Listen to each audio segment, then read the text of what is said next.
Bab 035. Aku dan kamu gak perlu melakukan apa-apa, kita hanya perlu melanjutkan hidup masing-masing. Kita lupakan masa lalu, anggap ini gak pernah terjadi. Jadi kita gak akan merasakan suasana seperti ini lagi, ucap Sinta yang semakin memperjelas tekadnya untuk membunuh perasaannya. Terus bagaimana dengan perasaan Mas dan juga perasaan kamu, Sin? Apa kamu sudah gak mencintai Mas lagi? Bagaimana bisa Mas melanjutkan hidup seperti ini, sementara hati dan pikiran Mas hanya tertuju dengan kamu? Tolong jangan buat keputusan seperti ini. Mas gak bisa melupakan kamu dan Mas juga gak bisa memiliki kamu. Tolong jangan pernah biarkan Mas merasa seperti ini. Jujur Mas sangat tersiksa, ucap Fahri, yang ingin bersimpati.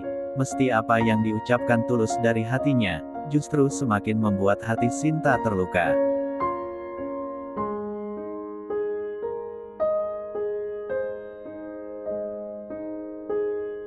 Bagaimana bisa Mas sanggup bicara seperti itu? Tidakkah Mas pernah memikirkan perasaan aku sedikit saja, bagaimana sakitnya aku karena terlalu sangat mencintai Mas sedari dulu? Jelas-jelas kita tidak bisa untuk saling memiliki. Kenapa aku harus bertahan? Aku bukan tempat pelarian yang bisa Mas jadikan sebagai mainan. Ikhlaskan aku Mas. Aku udah ikhlasin Mas hidup dan dimiliki wanita lain. Biarkan lukaku kering. Kembalilah ke wanita yang memiliki hak atas diri Mas. Kembalilah ke rumah yang sudah Mas bangun dan rencanakan dengannya. Jangan pedulikan aku, karena aku hanya sebatas cobaan, bukan tujuan, jawab Sinta yang sangat mengiris-iris hati Fahri. Tanpa direncanakan air matanya berlinang. Bagaimana bisa ia harus melepas wanita setegar Sinta? Bagaimana bisa Sinta hanya sebatas cobaan? Takdir seakan mempermainkan hidupnya, dan semakin menangisi dirinya. Menangislah sekeras mungkin. Lepaskan semua apa yang terpendam dalam hati Mas. Aku yakin akan ada bahagia setelah ini. Melihat Mas hidup bahagia juga merupakan kebahagiaan untukku. Buat seseorang bisa bangga memiliki Mas. Dan tidak sanggup untuk kehilangan Mas. Aku yakin Mas bisa lakukan itu. Jangan jadikan kekurangan sebagai alasan untuk meninggalkan. Tapi jadikan kekurangan itu sebagai alasan untuk bertahan dan mencintai.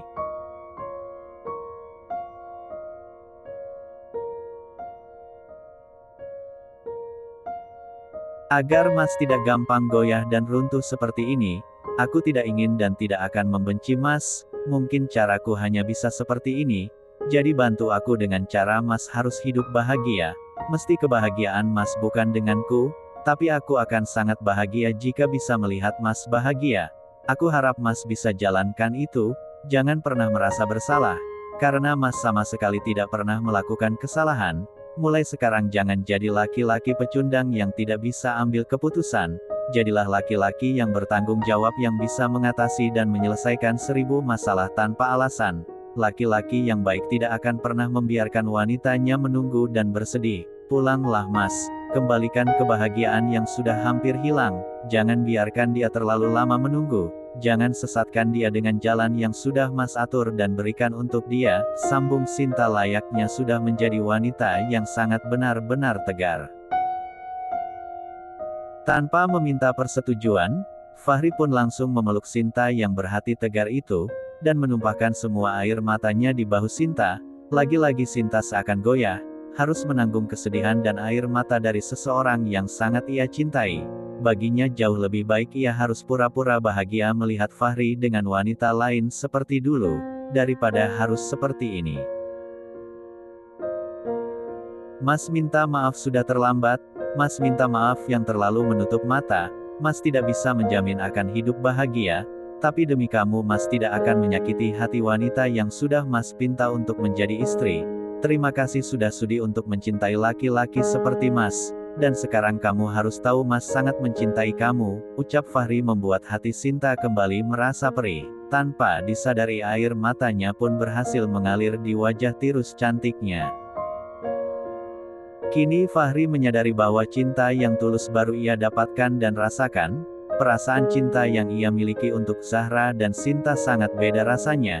Cintanya untuk Zahra hanya memaksa ia untuk bisa memiliki, sedangkan cintanya untuk Sinta memaksa ia rela untuk mati. Sinta pun ingin bergegas meninggalkan Fahri, namun langkahnya terhenti, saat Fahri menahan tangannya. "Apa yang Mas lakukan? Lepaskan tangan aku Mas, tolong jangan bersikap seperti ini," ucap Sinta yang ingin bergegas pergi. "Tolong tinggal untuk sebentar lagi, Mas mohon, jangan tinggalkan Mas seperti ini," ucap Fahri dan langsung memeluk Sinta kembali. "Tolong Mas jangan hancurkan tekad yang sudah aku buat, jangan buat aku semakin mencintai Mas lagi, jangan buat aku sampai rela melakukan apa saja hanya untuk Mas, berhenti bersikap seperti ini Mas, aku mohon," pinta Sinta yang tidak kuat dengan perlakuan Fahri.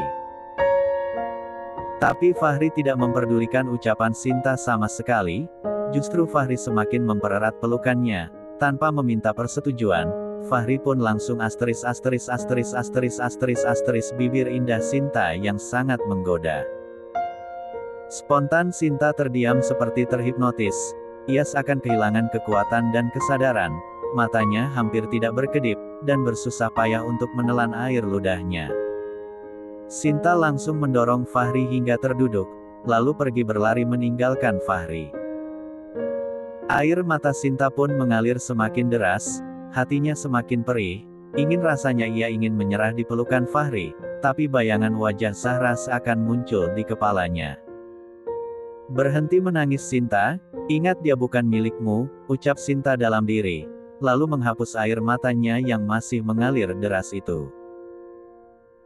Dengan perasaan yang hancur, Sinta melajukan mobilnya sekencang-kencangnya, hingga ia hilang kendali dan akhirnya, "Mas Fahri," teriak Sinta kemudian duar, suara mobil Sinta menabrak truk besar yang tiba-tiba mogok di tengah jalan.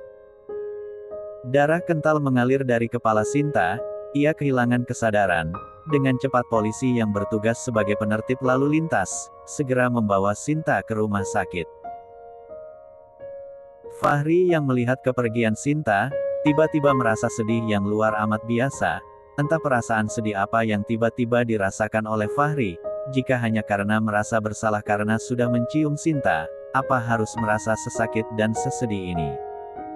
Fahri yang merasa semakin tidak mengerti kenapa ia tiba-tiba merasa sedih dan sesakit ini, akhirnya ia memutuskan untuk pulang, hatinya seolah memaksa untuk bisa hidup bersama Sinta. Setibanya di rumah, Fahri melihat Zahra yang sedang duduk melamun di sofa ruang tamu mereka. Tidak biasanya Zahra melakukan itu dan Fahri memutuskan untuk menghampiri istrinya yang malang itu. "Apa yang kamu lakukan di sini?" tanya Fahri sembari duduk di hadapan Zahra. "Aku menunggu Mas pulang," jawab Zahra. "Buat apa kamu menunggu? Mas sudah bilang kalau kamu tidak usah menunggu Mas pulang kerja," sambung Fahri kembali. "Jadi apa yang harus aku lakukan di sini Mas? Aku takut, aku kesepian, aku merasa semakin hari Mas semakin mencampakkan aku. Kenapa Mas tega lakukan aku seperti ini? Apa salahku Hiks, ucap Zahra sambil menangisi atas sikap Fahri yang tidak adil baginya. Melihat Zahra menangis, Fahri langsung teringat ucapan Sinta untuk tidak melukai wanita yang sudah ia berikan jalan. Fahri pun menghampiri Zahra dan duduk di sebelah Zahra lalu memeluknya. "Kamu jangan menangis, Mas tidak ingin lihat kamu bersedih. Harusnya kamu senang Mas memberikan kehidupan bebas untukmu seperti waktu kamu tinggal di AS dulu. Mas tidak pernah bermaksud apa-apa, hanya ingin lihat kamu bahagia," ucap Fahri sambil mengelus rambut Zahra. Rasanya dulu ia begitu bahagia bisa memeluk Zahra, tapi sekarang hatinya seakan menolak, seakan merasa bersalah dengan Sinta. Lagi-lagi bayangan wajah Sinta begitu jelas melekat di kepalanya. Tiba-tiba ia merasa rindu yang luar biasa. Fahri merasa seolah Sinta sedang sangat membutuhkannya. "Bagaimana bisa aku untuk hidup bahagia, sementara Mas membiarkan aku seperti ini? Mas menganggap aku seolah tidak ada. Apa Mas tahu bagaimana sakitnya hatiku? Dulu Mas yang meminta aku untuk hidup mendampingi Mas seumur hidup. Tapi sekarang kenapa aku merasa seolah Mas ingin aku pergi dari hidup Mas untuk selama-lamanya? Kenapa Mas? Kenapa Mas menyakitiku? Kenapa Mas sangat jahat kepadaku? Apa salahku Mas? Katakan," ucap Zahra yang semakin terbawa suasana. Tangisnya semakin pecah di pelukan Fahri. Sudah lama rasanya ia ingin menyampaikan isi hatinya, namun Fahri selalu mencoba untuk menghindar darinya. Yang lalu biarlah berlalu, Mas minta maaf sudah membuat kamu merasa seperti ini. Mas janji tidak akan mengacuhkan kamu lagi. Sekarang pergi istirahat, ini sudah larut malam. Tibak baik untuk kesehatan kamu, jawab Fahri yang ingin mencoba memperbaiki hubungannya dengan Zahra. Mas janji, tanya Zahra untuk memastikan kembali. Iya, kamu tidak usah khawatir, jawab Fahri kembali. Setelah itu Fahri membersihkan diri di kamar mandinya. Sedari tadi hatinya gelisah, pikirannya hanya tertuju untuk Sinta seorang. Fahri yang sudah selesai dan kini sudah menggunakan piyama tidurnya bergegas ingin tidur. Lagi-lagi ucapan Sinta selalu terngiang di telinganya. Ia mencoba mendekati Zahra dan ingin melakukan kewajibannya. Zahra yang menunggu sikap Fahri seperti ini, spontan langsung memberikan balasan. Ia ikuti cara Fahri bermain sampai benar-benar membuat ia tinggi. Di saat Fahri yang akan hendak bertugas, tiba-tiba wajah Zahra berubah menjadi wajah Sinta. Benar-benar membuat Fahri terkejut kebingungan dan segera menghentikan niatnya. Sinta, ucap Fahri yang tidak sengaja ia ucapkan yang masih berada di atas tubuh Zahra. Spontan Zahra mendorong keras tubuh Fahri. Bagaimana bisa lelaki yang ingin bercinta dengannya sanggup untuk memikirkan wanita lain? Zahra pun menangis, seolah ia tidak bisa terima dan membayangkan Fahri yang sudah berselingkuh. Fahri langsung tersadar ketika mendengar tangisan Zahra. Pikirannya benar-benar kacau. Ia bingung apa yang harus ia lakukan. Dengan berat hati ia mencoba untuk membujuk Zahra agar berhenti untuk menangis. Maafin Mas, sungguh Mas tidak sengaja. Mas tidak bermaksud begini. Mas juga tidak tahu kenapa ini bisa terjadi. Tolong kamu berhenti menangis. Sungguh Mas tidak sengaja, ucap Fahri lembut yang berusaha ingin berdamai dengan Zahra. Apa yang Mas inginkan? Mas sungguh sangat menyakiti hatiku. Mas sanggup memikirkan wanita lain ketika sedang berada di atas tubuhku. Siapa wanita itu Mas? Siapa? Jawab Zahra yang sudah tidak bisa menahan diri. Tangisnya semakin jadi, melihat Fahri yang hanya duduk pasrah menyandarkan diri. Tiba-tiba ponsel genggam milik pribadi Fahri berdering. Panggilan masuk dari No yang tidak dikenal. Halo, selamat malam. Apa benar ini dengan Bapak Fahri? Ucap seseorang dari telepon itu. Benar? Saya bicara dengan siapa? Tanya Fahri kembali. Fahri langsung merasa kalau ada sesuatu yang tidak beres.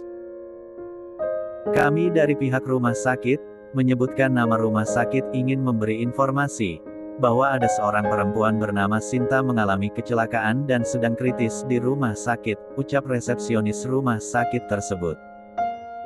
Tubuh Fahri langsung gemetar, mendengar nama Sinta yang kini sedang kritis. Dengan cepat Fahri mengenakan bajunya, lalu kembali membujuk Zahra yang masih menangis.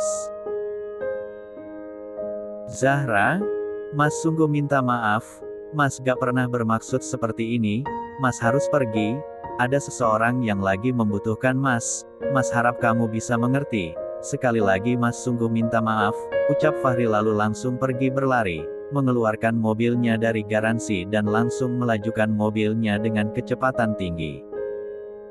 Fahri benar-benar sangat gelisah, tangannya masih gemetar, ia tidak bisa membayangkan kondisi Sinta yang lagi terbaring kritis.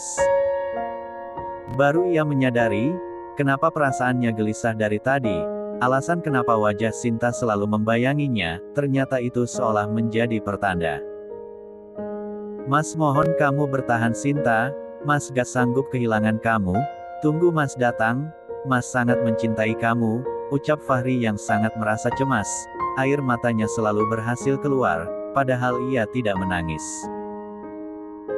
Sakit hati Zahra semakin lengkap, melihat Fahri yang lebih memperdulikan orang lain dibandingkan dirinya, sungguh Zahra juga sangat mencintai Fahri, karena rasa cintanya ia selalu menghindari perdebatan dengan Fahri, karena ia sangat takut untuk kehilangan. Demi cintanya, Zahra rela bersabar dan bertahan, walau Fahri yang selalu menghindari dan mengabaikan dirinya, Walau sikap Fahri yang spontan berubah dengannya, ia tidak pernah mengeluh dan berdebat dengan Fahri. Hampir setiap malam Zahra selalu menangis. Fahri yang tidak pernah menginginkan dirinya untuk menunggu pulang kerja, tetap saja Zahra lakukan diam-diam. Tetapi Fahri tidak pernah menyadari itu. Aku tahu aku sudah tidak suci, tapi apakah aku harus menerima semua cobaan ini? Tiap malam aku selalu menunggu kamu untuk pulang, tapi kamu sama sekali tidak pernah menginginkan dan merindukanku. Aku pikir Mas hanya butuh waktu dan akan kembali padaku. Itu sebabnya aku diam, walau sebenarnya aku sangat kesepian, dan sangat membutuhkan Mas, tapi Mas gak pernah bisa rasakan itu. Kenapa aku sangat mencintai kamu Mas? Aku benci karena terlalu mencintaimu. Cintaku membuatku takut bahkan berdebat denganmu saja aku tidak sanggup, ucap Zahra menangisi dirinya. Fahri pun sudah tiba di rumah sakit. Dengan cepat ia berlari ke ruangan tempat Sinta dirawat. Setibanya Fahri di sana langkah kakinya seakan terhenti melihat tubuh Sinta yang sudah dipenuhi dengan semua perban. Bagaimana keadaan Sinta dok? Apa dia baik-baik saja? Tanya Fahri ke dokter yang hendak keluar dari kamar Sinta.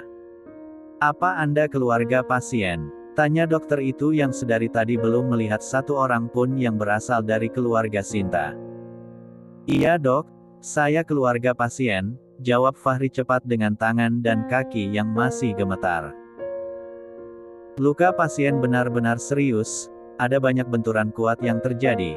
Dan saya pikir ini bisa berakibat fatal, jawab dokter itu semakin membuat jantung Fahri berdebar dan mengeluarkan air mata begitu saja. Tolong sembuhkan dia dokter, dia wanita yang sangat saya cintai, saya tidak sanggup kehilangan dia dokter, berapapun biayanya akan saya bayar, tolong sembuhkan dia dokter, jangan biarkan dia kenapa-kenapa, ucap Fahri memohon ke dokter yang bertugas menangani Sinta. Saya akan melakukan semampu saya, uang tidak bisa menjamin segalanya Pak, Bapak banyak-banyak berdoa saja, agar tidak terjadi apa-apa dengan pasien, ucap dokter itu, lalu pergi meninggalkan Fahri yang masih merasa terpukul itu. Jantung Zahra seakan terhenti mendengar pengakuan Fahri. Zahra memutuskan untuk mengikuti Fahri pergi. Ia penasaran siapa yang sangat membutuhkan suaminya itu selain dirinya. Air mata Zahra mengalir semakin deras, ia berusaha menutup mulutnya dengan kedua tangannya, ia tidak ingin Fahri mendengar tangisnya dan mengetahui keberadaannya. Perlahan Fahri memasuki ruangan Sinta, rasanya sangat begitu menyedihkan dan menyakitkan melihat seseorang yang sangat kita cintai, harus menahan kesakitan. Ini semua salah Mas. Mas yang sudah membuat kamu begini.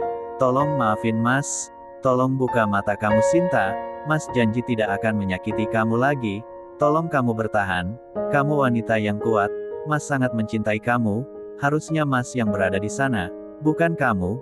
Kenapa ini terjadi Tuhan? Kenapa kau tambahi penderitaannya? Dia sudah cukup terlalu menderita selama ini. Sembuhkan Sinta Tuhan, biarkan dia hidup bahagia. Jika aku yang jadi sumber penderitaannya aku berjanji akan menjauhinya, tapi tolong biarkan dia hidup, biarkan dia bahagia. Aku mohon, ucap Fahri memohon kepada Sang Pencipta. Lagi-lagi Zahra harus mendengar isi hati dari lelaki yang sangat ia cintai, bagai tertusuk ribuan pedang rasanya, melihat suami yang begitu sangat ia cintai, harus menangis dan memohon untuk wanita lain. Zahra akhirnya memutuskan untuk pulang, tidak tahan rasanya berlama-lama menyaksikan laki-laki yang amat sangat ia cintai harus menangis dan sangat takut untuk kehilangan wanita lain. Sepanjang perjalanan Zahra hanya bisa menangis, hatinya sangat perih, ingin rasanya ia menangis sekencang-kencangnya, ingin rasanya ia membuang perasaannya. Kenapa rasanya sakit sekali? Aku tidak kuat Tuhan, ucap Zahra dalam tangisnya sambil memukul-mukul kuat dadanya.